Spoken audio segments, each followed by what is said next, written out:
Herkese merhabalar. Hadi gelin öğrenelim YouTube kanalıma hoş geldiniz. Bugün sizlerle paylaşmak istediğim modelimiz supla modeli. Böyle çınar yaprağını andırıyor. Çınar yaprağı diyelim. Bu şekilde supla hazırladım. Siyah ve ebruli renklerde örüp hazırladım. Suplamız hemen hemen şu şekilde, ölçümüzü de verelim. 37 santimetre. Burası da öyle. 37'ye 37 santimetreden oluşan bir modelimiz. Biraz sonra göstereceğim zaman sizler de istediğiniz gibi uzatıp yapabileceğiniz çok basit, harika bir model. Ben çok beğenerek ördüm ve sizlerle paylaşmak istedim. Umarım inşallah sizler de beğenirsiniz. En güzel günlerde de kullanırsınız. Bu şekilde. Bir de ben tabak altı için bu şekilde yaprak biçimini vermek için hazırladım. Dilerseniz çay tabağınızı koyarsınız. Bu şekilde. Böyle. Bir tane daha hazırladım. Dilerseniz çay fincanınızı, kahve fincanınızı koyabilirsiniz. Bu şekilde. Küçüklü büyüklü örüp hazırladım. Evet hanımlar. Kullandığım ipler ise Yarnend'in natural doğal içerikli 100 gram ipini kullandım. Bir de renk katmak için böyle yakından daha göstereyim. Himalaya'nın ışıltı, inanın çok harika bir ip. Bu renkle karışımını yaparak renk numarası da 06, 50 gram. Bundan 3 yumak kullandım. 3 tane yumak kullandım. Bundan da 3,5, 4'e yakın ip kullandım. Ve 6 parça hazırladım bu şekilde. 1, 2, 3, 4, 5 ve bununla 6 oluyor. Sizler de dilediğiniz sayılarda yapabilirsiniz. Evet. İnanın o kadar kolay ki modelimiz, çok basit. Harika bir model. Hemen öreceğiniz, çok beğenerek öreceğiniz bir model. Farklı. Evet. Modelimize ben sizleri siyahta rahat göremezsiniz diyerekten kahve ile krem rengini düşündüm. Modelimize hemen sihirli halkayla başlıyoruz. Bu şekilde ipimizi önden arkadan dolayarak bu şekilde aldık. Örgüye yeni başlayanlar da çok rahatlıkla örebilecektir. Tığımızı alttan dolayıp bir tane zincir çekiyoruz. İpimizi, ilmeğimizi çıkarmadan bir tane sık iğne yapıyoruz. Bu şekilde. İçine tam 14 tane sık iğne uyguluyoruz. 1, 2, 3, 4, 5, 6, 7, 8, 9,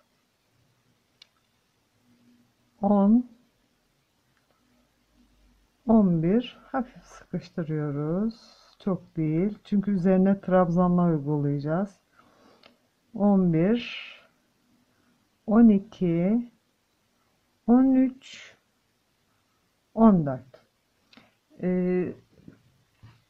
Biliyorsunuz yarn endin koton ip olduğu için bayağı bir hani sıkı durması için de 2 numaralı tığla ördüm ben. Eğer eliniz sıkıysa sizler 3 numara örebilirsiniz. Bu şekilde.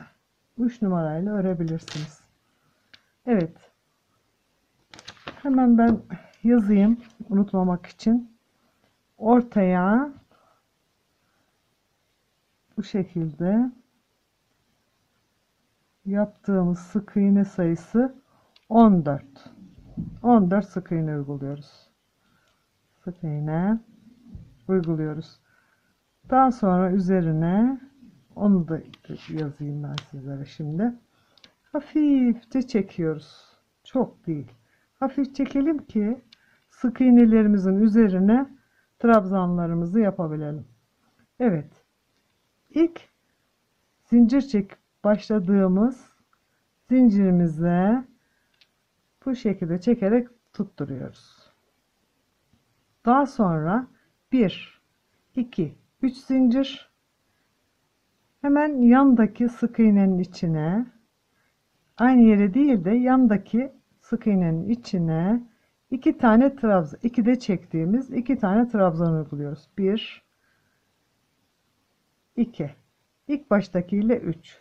Tam bu şekilde bütün sık iğnelerin içine ikişer olarak aynı yerine sık iğnenin içine batıyoruz. Aynı yuvaya batarak trabzanlarımızı 27 tane trabzan oluncaya kadar 27 trabzan yapıyoruz. Şimdi ortası tam ortası olmuş olacak bu şekilde.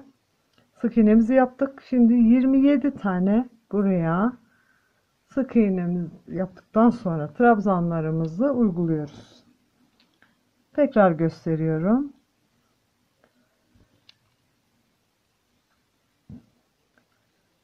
Hemen yandaki sık iğnenin içine bir, aynı yuvaya sık iğnenin içine 2 de çektiğimiz trabzanlarımızı yaptık. Böyle 27 tane doldurup gelelim.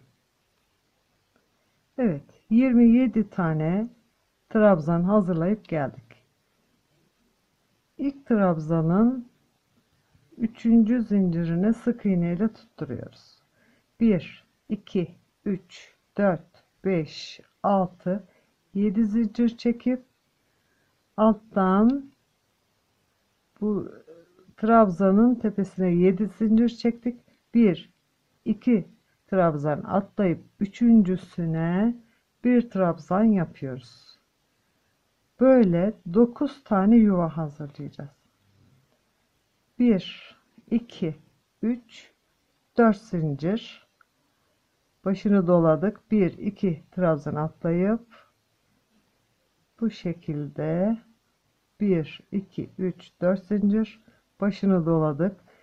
1, 2 trabzan atlayıp üçüncüsüne 2 de çektiğimiz böyle bu şekilde 9 tane, buraya da yazdım ben, 9 tane yuva hazırlıyoruz.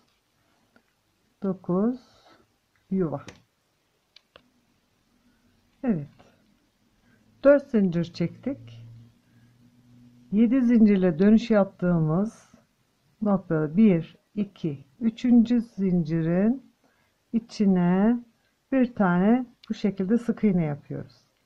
Tekraren boşluğa batarak yine bir sık iğne yapıyoruz. Başını dolamadan 1, 2, 3 zincir çekip zincirimizle beraber 2 trabzan hazırlıyoruz.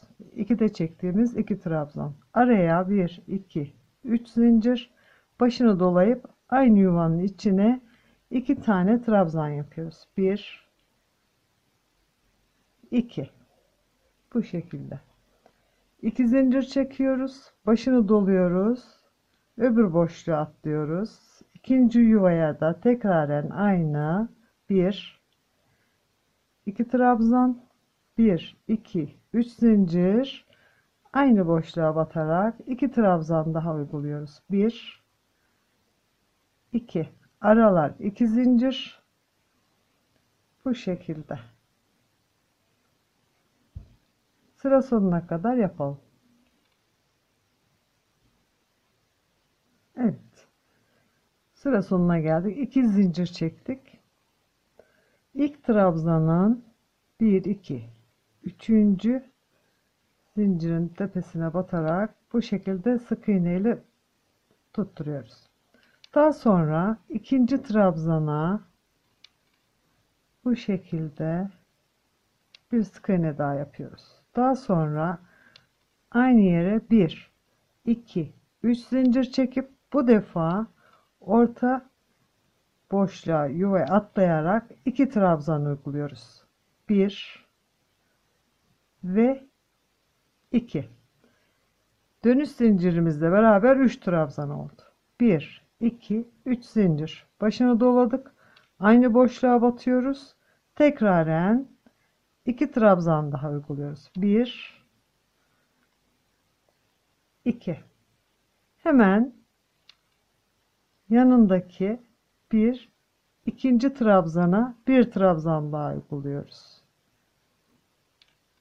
Bu şekilde hem artış yapmış oluyoruz hem de eksiltme yapmış oluyoruz. Araya 2 zincir. Bu modelle inanın sofranıza, masanıza şıklık katacaksınız. Çok da güzel olacak. 2 zincir çektik. Bir ikinci trabzana bir trabzan uyguluyoruz. 1 boşluğa atlayıp içine 2 tane yapıyoruz. Artış yapmış olduk.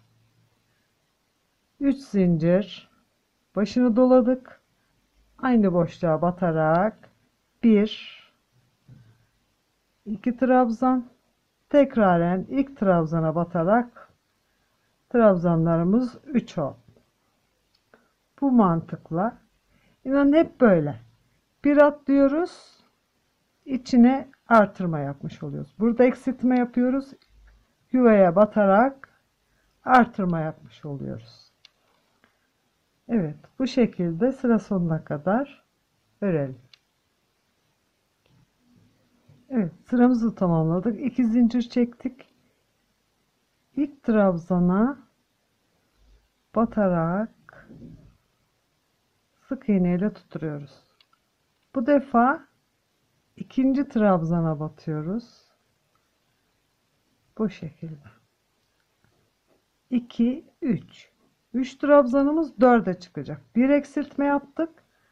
Bir de arada artırma yapacağız. 4 olacak. 1 2 3 zincir. Bu da trabzana dahil olmuş olacak. Hemen 3. trabzana batıyoruz. 2. Bu defa boşluğa atlayıp 2 trabzan yapıyoruz. 1 3 ve 4. Burada bir eksiltme yapıyoruz. Boşluğa batarak artırma yapıyoruz. 1 2 3 zincir, başını doladık. Aynı boşluğa batıyoruz. Yuvanın içine 2 tane trabzan yapıyoruz. 2. Trabzanlarımızı 4'e çıkarmak için sağda bir trabzan atlamıştık. Sol tarafta yaparken de hemen ilk trabzana batarak 3. trabzanımızı yapıyoruz. 3. Sonra 2. trabzan battıktan sonra 4 oldu. Araya 2 zincir. Hemen ikincide bir trabzan atlayıp ikincisine batıyoruz. 1. İkincisine batıyoruz. 2. Boşluğa batarak 3. Tekraren 2. Araya 3 zincir. Aynı boşluğa batıyoruz. 1. Boşluğa 2 trabzan uyguluyoruz. Daha sonra da yanlardaki hemen İlk trabzana batıyoruz. 3, ikinciye batıyoruz. 4. Bu şekilde 2, 3 ve 4 oldu. Sıra sonuna kadar yapalım. Evet. Sıramızı tamamladık. 2 zincir çektik. İlk trabzana sık iğne yapıyoruz. Bu şekilde. İkisi birlikte değil, içinden geçiriyoruz. Bu defa bir trabzan atlayabilmek için ikinci trabzana bu şekilde 1 2 3 zincir başını doladık. Hemen ne yapacağız? 1 2 3. sıramızda 4 yapmıştık. 4. sıramızda 5 yapacağız. Onun için bir trabzan atlayıp devam ediyoruz. 2 zincirimizle beraber 2 3 köşeye atlayıp içine 2 trabzan. 1 2 3 4 5 trabzanımız oldu. Araya 3 zincir. Tekrar aynı yuvaya boşluğa batıyoruz. 2 trabzan. 2. Soldan da bir trabzan bırakıp üçünü öreceğiz. Boşluğa yaptığımız 2 trabzanla beraber 5 olacak. 2. Hemen ilk trabzana batıyoruz. 3. İkinci trabzanımız. Üçüncü trabzanımız 5. Araya 2 zincir. Tekraren bir trabzan atlayıp ikincisine batıyoruz. Bu şekilde. 1 2 3 boşluğa atlayıp 4 tekraren yaptık 5 3 zincir aynı boşluğa batıyoruz 2 trabzan 1 2 hemen sıradaki trabzana batıyoruz ilkine 3 ikincisine 4 üçüncüsüne battık 5. Burada bir trabzanımız kaldı. Ta ki suplamız bitinceye kadar aynı tekniği uyguluyoruz. Şöyle göstereyim size. Bu şekilde. Bakın. Bir trabzan bırakıyoruz. Burada 2 yaptığımız zaman bir trabzan artırıyoruz. Ta ki suplamız istediğimiz boyuta ulaşıncaya kadar. Şimdi bir de burada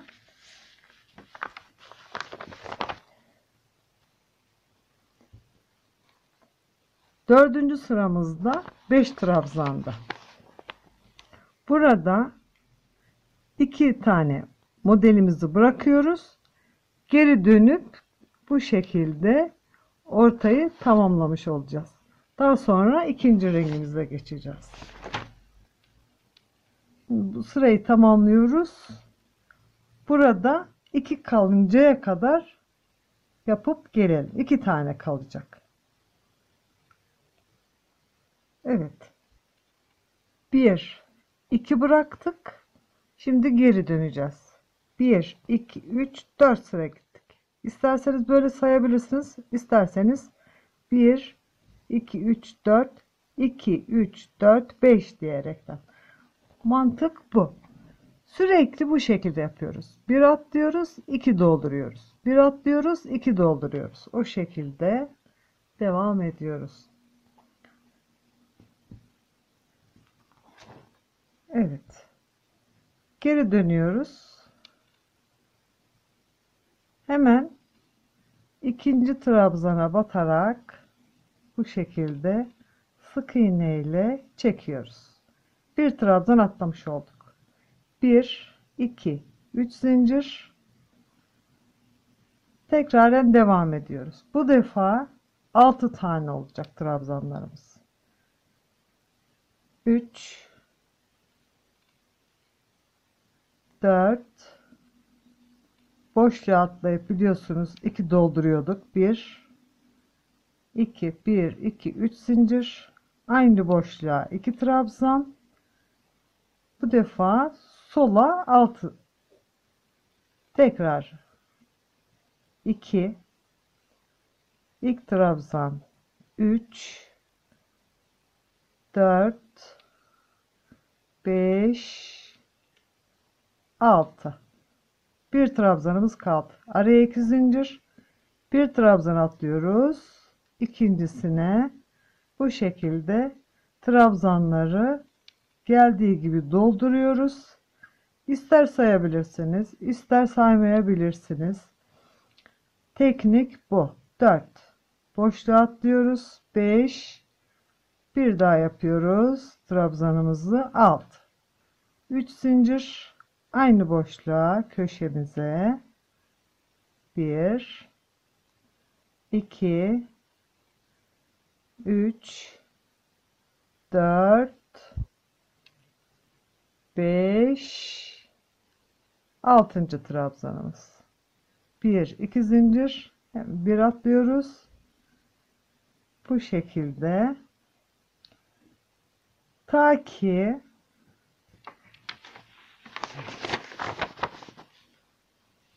şu ara boşlukları sayabilirsiniz. İster zincirleri sayabilirsiniz. İsterseniz boşluğu sayalım. 1, 2, 3, 4, 5, 6 boşluk oluncaya kadar zincirleri sayalım. 1, 2, 3, 4, 5, 6 boşluk oluncaya kadar bir atlayıp 2 dolduruyoruz. Bu şekilde bir eksik bırakıyoruz.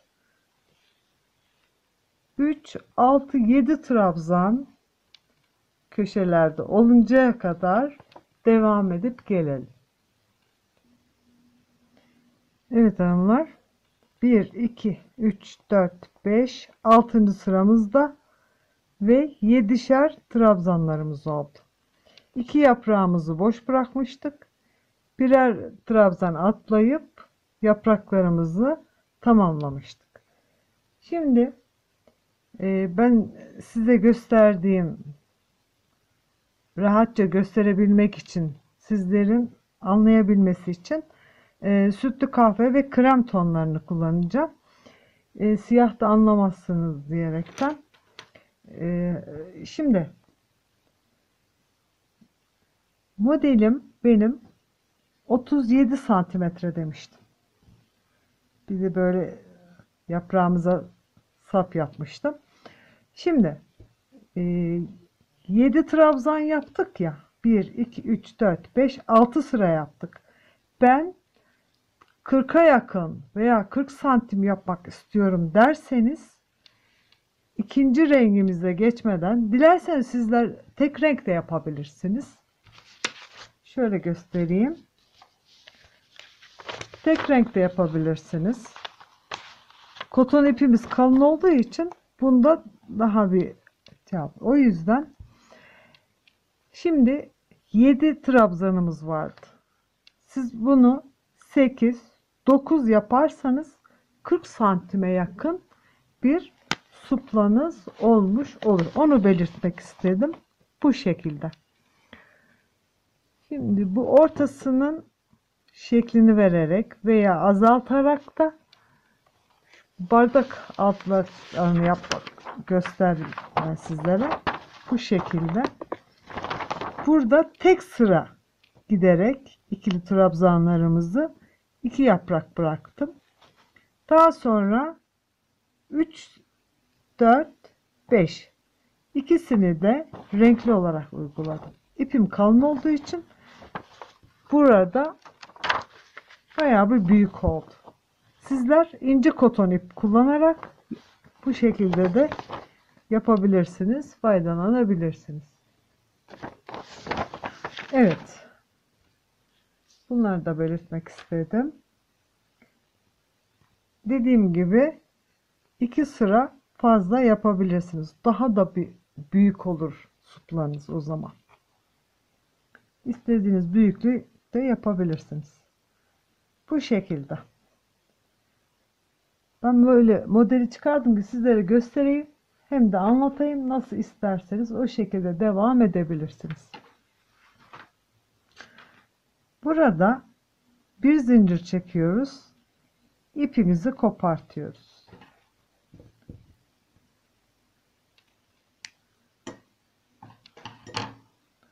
Kopardık.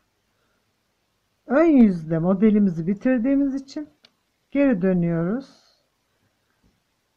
Daha sonra ikinci rengimize geçiyoruz. Doladık tığımıza, bir zincir çektik. Tekniğimiz nasıldı? Bir trabzan atlayıp ikincisine bu şekilde batıyoruz. Daha sonra iplerimizin ikisini araya alıyoruz. Sık iğne ile tutturduk. İpimizi arada yürütelim. 1, 2, 3 zincir. Yine bir trabzan atladık. Hemen yanındaki ikinci trabzan. 2, 3, 4, 5 ve 6. Şimdi iplerimizi kesebiliriz. Evet. 6.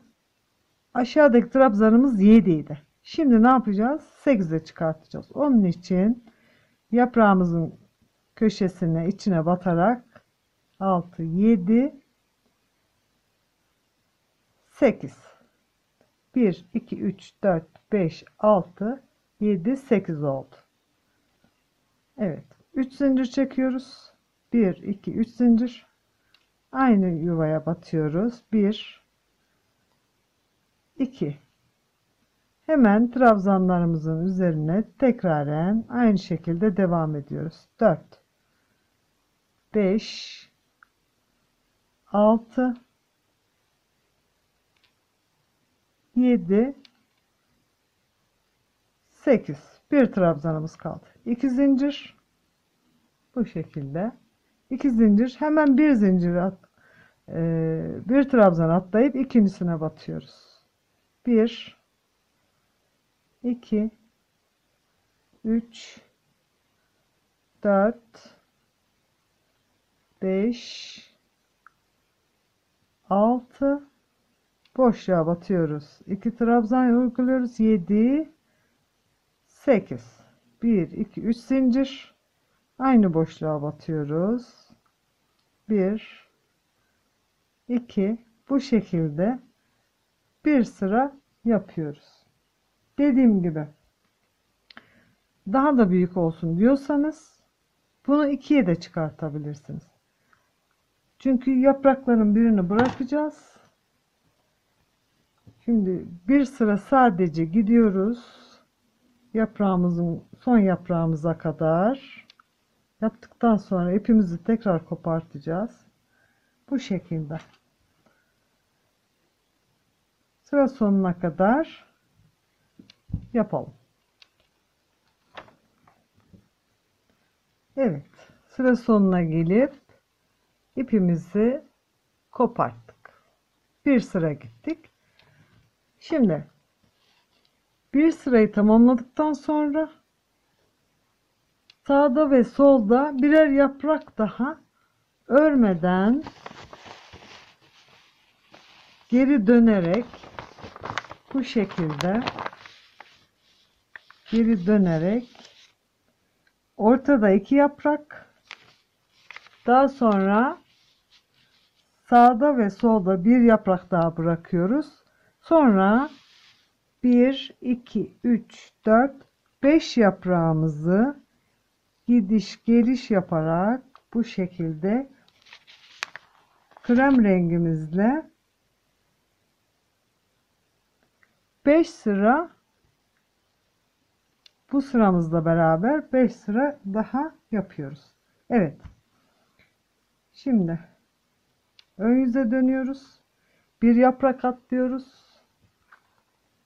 İkinciden başlıyoruz. Bir trabzan atlayıp ikincisine batıyoruz. Bu şekilde ipimizi araya alalım. 1, 2, 3 zincir. birinci trabzanımız olmuş oluyor. Birini atladık. Bu şekilde devam ediyoruz.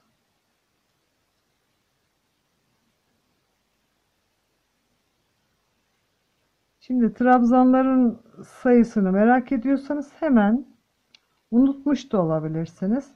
Onun için 2, 3, 4, 5, 6, 7, 8, şu anda 9 tane trabzanımız olmuş olacak. Bu şekilde devam ediyoruz. Aynı teknik. Bir atlayıp 2 dolduruyoruz. Bir boş bırakıyoruz. Bu şekilde devam edelim. Evet, sıra sonuna geldik. Ortada 1-2 yaprak bıraktık. Daha sonra bütün modelimizi bir sıra gidip tekraren sağda ve solda bu şekilde yapraklarımızı bıraktık. Toplamda 1, 2, 3, 4 yaprağımızı şimdi şu anda 1, 2, 3, 4, 5 yaprağımızı buradan geri dönüp ta ki ilk sıramızla beraber 5 sıra oluncaya kadar yapalım. Bu şekilde. 1, 2, 3, 4, 5 yaprağımızı 5 sıra kadar yapıyoruz. Evet. 5 yaprağımızı tamamlayıp 1, 2, 3, 4, 5 sıra gittik.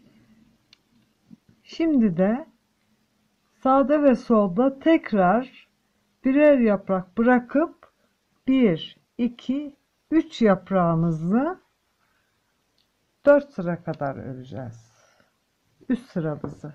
Diğer renge geçelim. Onun için ipimizi kopartıyoruz.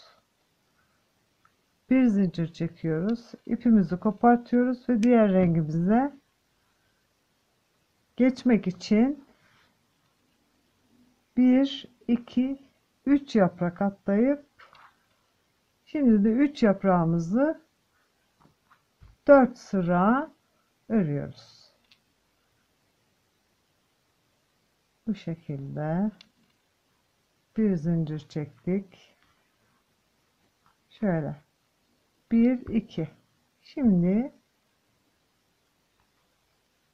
yaprağımızdan başlıyoruz. Bir trabzan atlayıp ikincisine batarak 1, 2, 3, 2 bu şekilde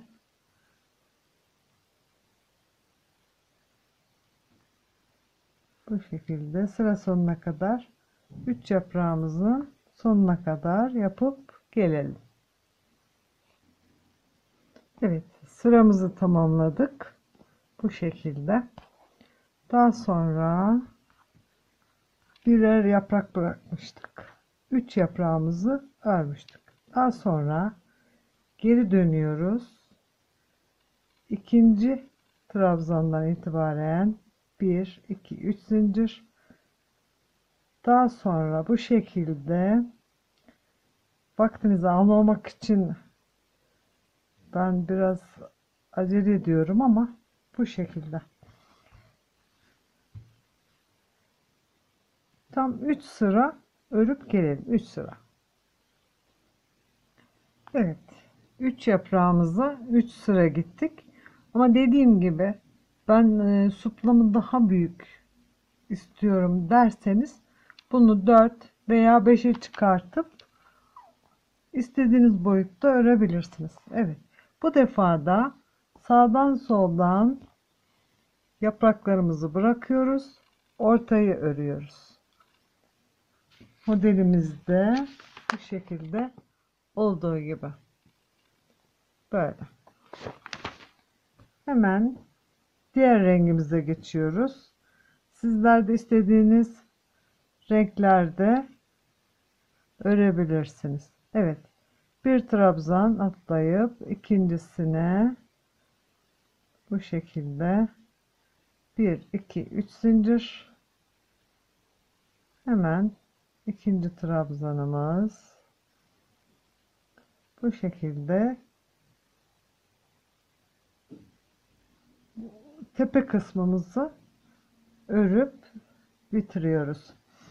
Şimdi burada ben 1 2 3 4 sıra ördüm. Dediğim gibi 5 de yapabilirsiniz. Modelinizi örerken ölçerseniz istediğiniz boyutlarda tamamen yapabilirsiniz. Evet.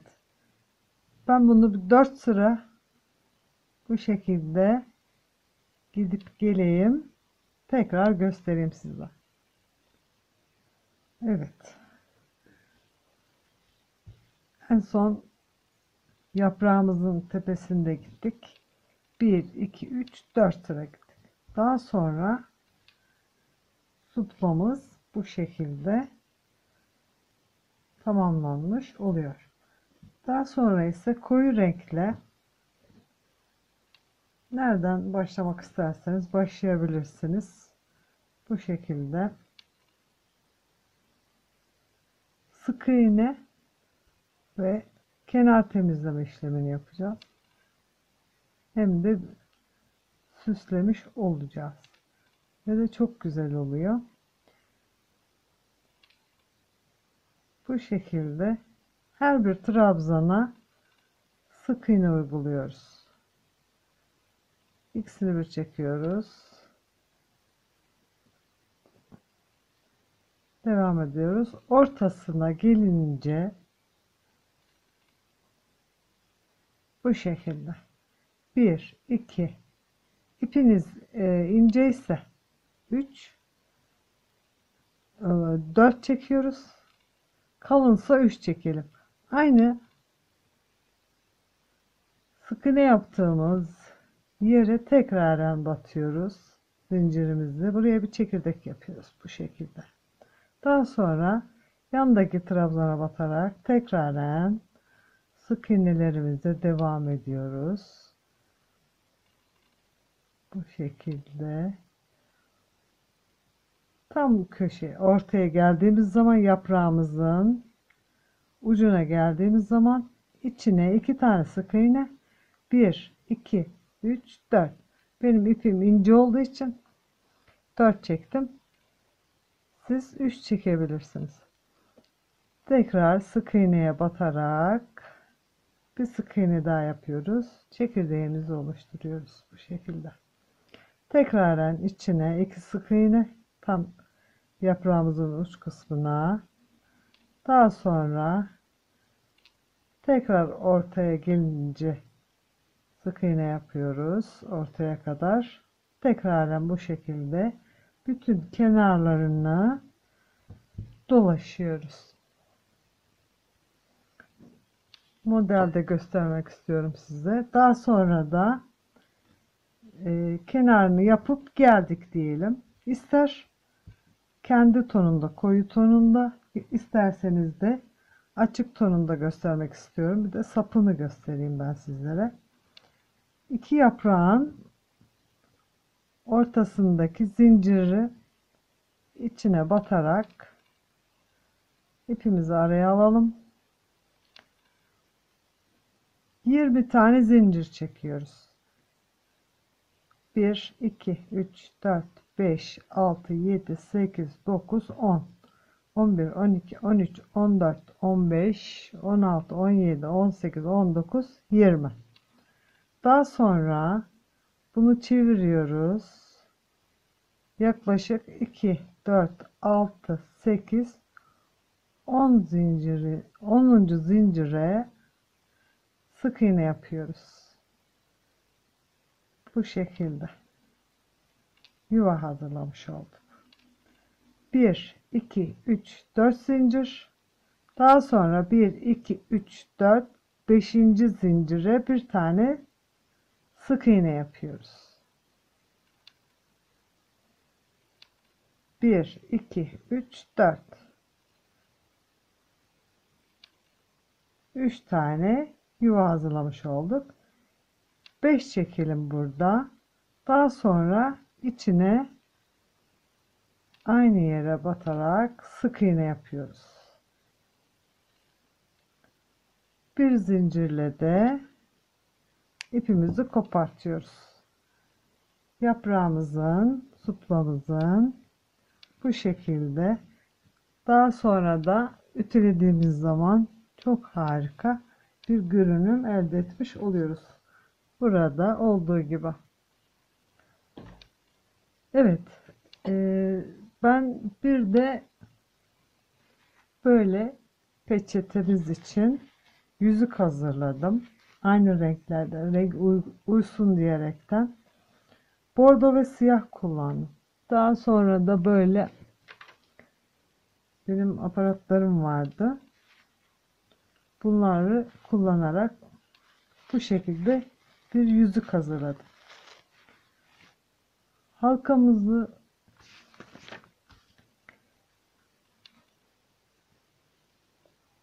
ördüğünüz renkte sık iğne ile geçerek daha sonra kurdaleyi büzdüm. Bu şekilde. Bunu da göstermek istiyorum. İnşallah faydalı olabiliyorumdur. Vaktinizi fazla almamak için gayret gösteriyorum. Yorumlarınızla beğenip beğenmediğinizi de yapabilirsiniz. 15 santimden kesiyoruz. Önce bordoyu büzdüm, sonra siyah bu şekilde hazırladım. Evet, çakmağımızla hafiften kestiğimiz yer atmasın diye bu şekilde gezdiriyoruz.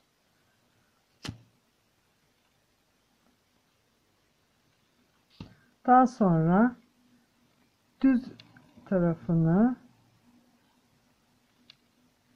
ters tarafını terse denk getiriyoruz. Sonra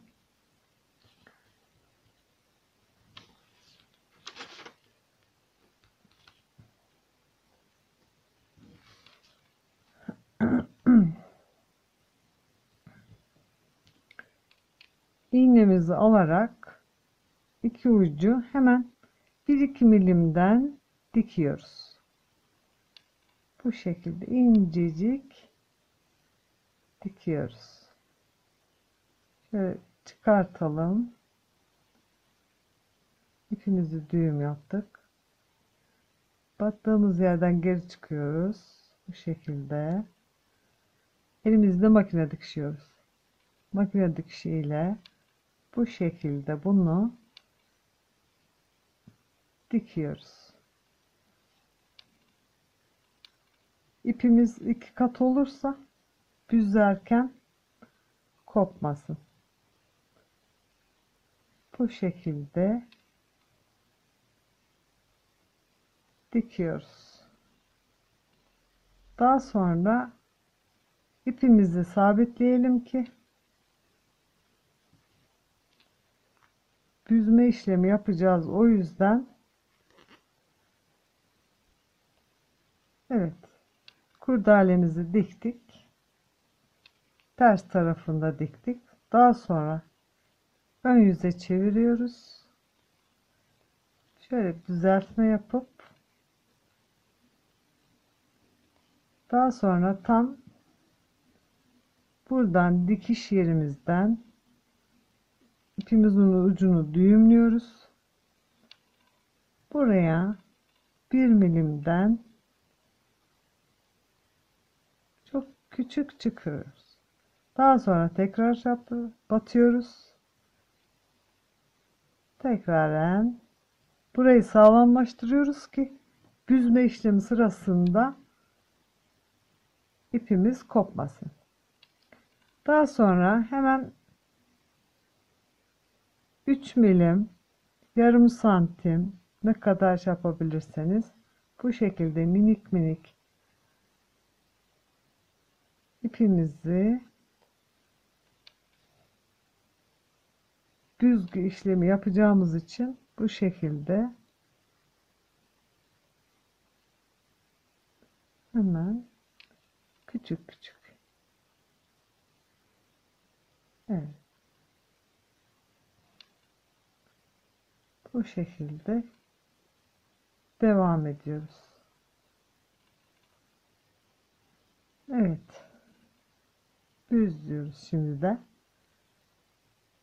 İpimizi yavaşça asılıyoruz. Biraz dağıtarak.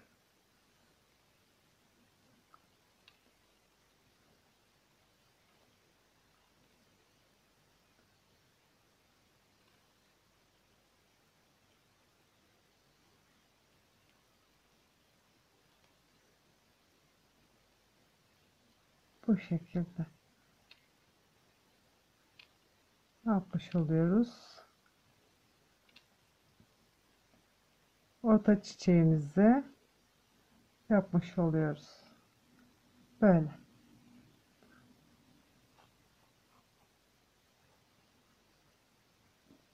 Daha sonra da 15 santim yaptığımız bordomuzu sizin istediğiniz renge,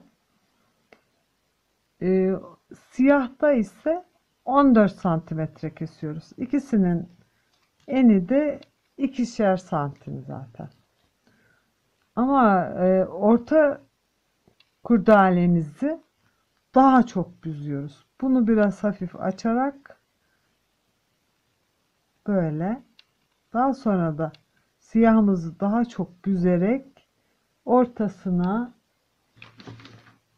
silikon tabancamızla tutturuyoruz.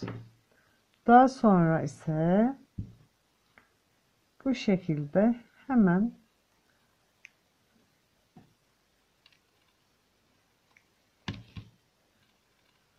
bir, iki, üç, bir, iki, üç, 3'e 3 bir karemiz olmuş oluyor. Bu şekilde yapıştırıyoruz. Sonra ne kadar uzunlukta sarkmasını istiyorsak tek olarak kesiyoruz.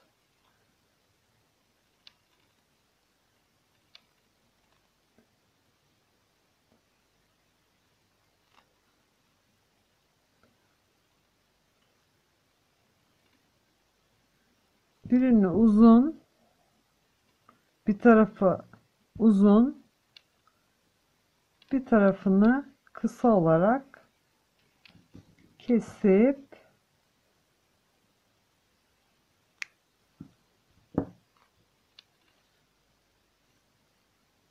bu şekilde yapıştırdıktan sonra halkamıza yapıştırıyoruz. Daha sonra bunları tutturup yüzüğümüzü bu şekilde yapmış oluyoruz. Daha sonra da peçetemizi geçirip